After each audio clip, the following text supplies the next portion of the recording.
Hello student, आज हम Selina math class 8 का प्रॉब्लम करने वाले हैं। तो ये आईसीएसई का बुक है सेलिना का। तो पहला चैप्टर उसका है रैशनल नंबर। तो मैं ये चैप्टर स्टार्ट करने से पहले बता दूं कि रैशनल नंबर रिलेटेड जितने भी सारे प्रॉपर्टीज, एडिशन का प्रॉपर्टी, सब्ट्रैक्शन का प्रॉपर्टी, मल्टीप्लिकेशन का प्रॉपर्टी, जितने सारे प्रॉपर्टीज हैं, इसके रूल जो हैं, एब्सोल्यूट वैल्यू का रूल, एब्सोल्यूट वैल्यू, उसके बाद आपका जो स्टैंडर्ड फॉर्म जो होते हैं, जो रैशनल नंबर से रिलेटेड होते हैं। तो जितने सारे टॉपिक हैं, मैंने सबके ऊपर एक वीडियो बनाया है।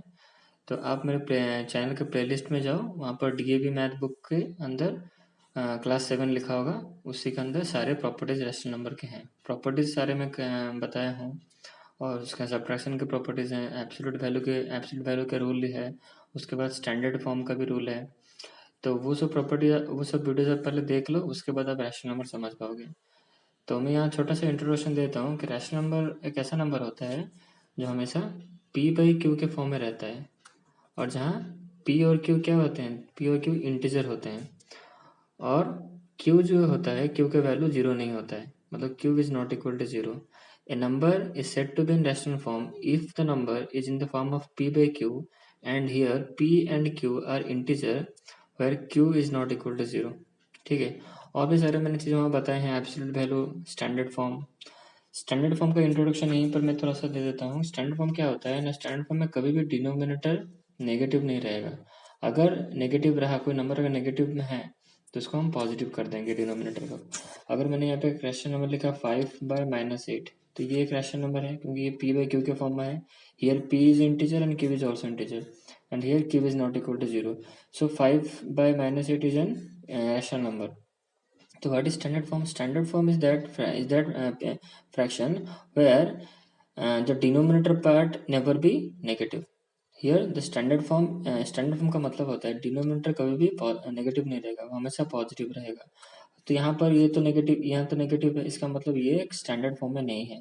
तो हम इसको स्टैंडर्ड फॉर्म में कन्वर्ट करेंगे। तो स्टैंडर्ड फॉर्म में कन्वर्ट कैसे करना है ना, क्या करना है हमको, ये जो नेगेटिव है डिनोमिनेटर में, उसको हमको हटाकर पॉजिटिव करना है। तो पॉजिटिव करने के लिए मैं क्या करूँगा, -8 के साथ मैं क्या मल्टीप्लाई कर दूंगा, -1 मल्टीप्लाई कर दूंगा। अगर मैंने डिनोमिनेटर में -1 मल्टीप्लाई किया है, तो मुझे न्यूमिनेटर में भी -1 मल्टीप्लाई करना पड़ेगा। तो आंसर हुआ हमारा -5/8। तो यहाँ पर पॉजिटिव हो गया, माइनस माइनस प्लस हो गया। तो आप ऐसे याद रखो कि 5/-8, तो ये स्टैंडर्ड फॉर्म में नहीं है। मुझे इसको स्टैंडर्ड फॉर्म में करने के लिए ये एक मेथड है, कैसे, ये पॉजिटिव हुआ डिनोमिनेटर।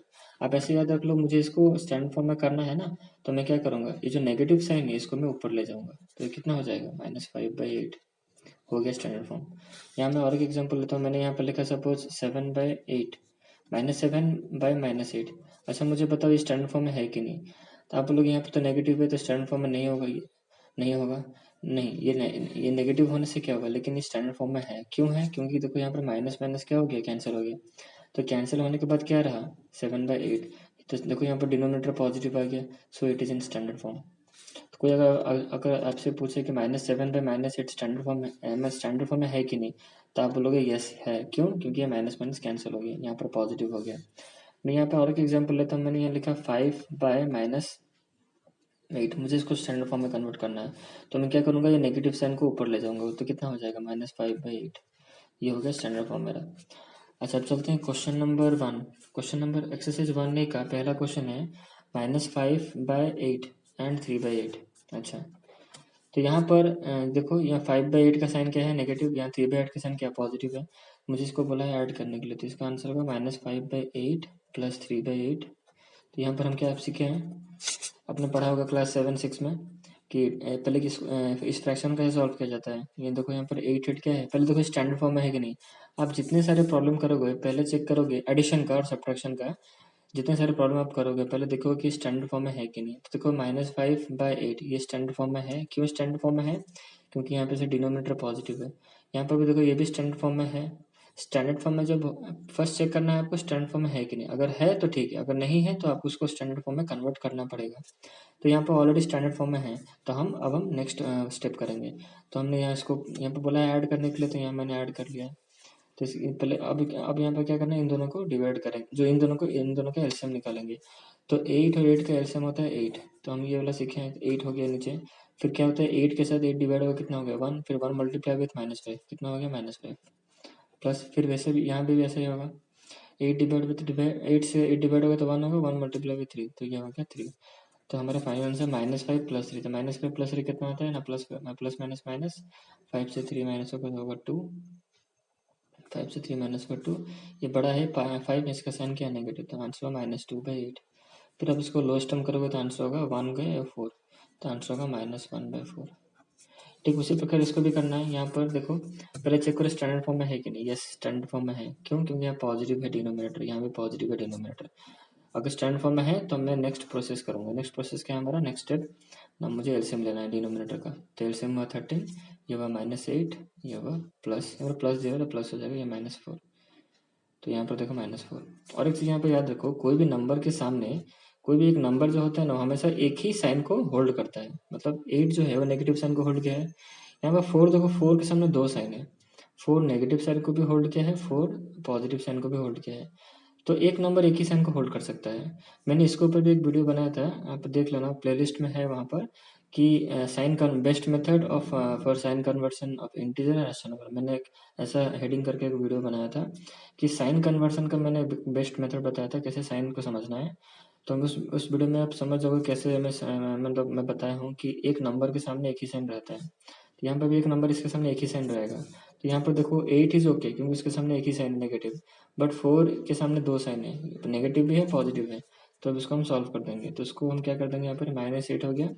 तो एक नंबर के सामने एक ही साइन रहता है, बट यहाँ पर 4 के सामने 2 साइन है। तो इसको हम इसको एक साइन में कन्वर्ट कर देंगे। तो प्लस माइनस क्या होता है, हम इंटीजर का रूल अप्लाई करेंगे। प्लस माइनस क्या होता है, माइनस होता है। तो ये हो गया -4। तो ये हो गया 13। तो आंसर होगा -12/13। ठीक है। तो ये हुआ हमारा आंसर। उसी तरह बिट 3 करो, यहाँ पर भी डिनोमिनेटर सेम है, आप यहाँ पर एलसीएम ले जाना, फिर इसको यहाँ पर सॉल्व हो जाएगा। तो उसी प्रकार देखो इसका भी आंसर भी होगा। तो यहाँ पर 11 हो गया एलसीएम, और ये हुआ 6, ये हुआ प्लस, क्योंकि ऐड करने के लिए बोला है तो यहाँ पर प्लस। यहाँ पर और एक स्टेप यहाँ पर लिख बने तो आप 6/11 प्लस -9/11। तो यहाँ तक यहाँ प्लस होगा, फिर यहाँ पे क्या होगा -9 होगा। फिर देखो फिर इसको सॉल्व कर, आंसर होगा 6 - 9/11। तो आंसर होगा 9 से 6 का -3, तो -3/11। उसी तरह 18 27 का एलसीएम लोगे तो यहाँ पर देखो, यहाँ पर बिट 8 में यहाँ पर किया हूँ। देखो 7/-18, देखो ये स्टैंडर्ड फॉर्म में नहीं है, ये स्टैंडर्ड फॉर्म में है बट ये स्टैंडर्ड फॉर्म में नहीं है।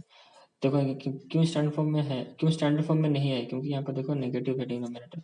तो मेक इट पॉजिटिव क्या बताया था हमने, माइनस को साइन को ऊपर ले जाओ तो कितना हो गया -7/18। -7/18 यहाँ पर होगा प्लस, ये होगा 8/27। तो अब अगर इसको सॉल्व करोगे तो 18 27 का एलसीएम निकलेगा 54।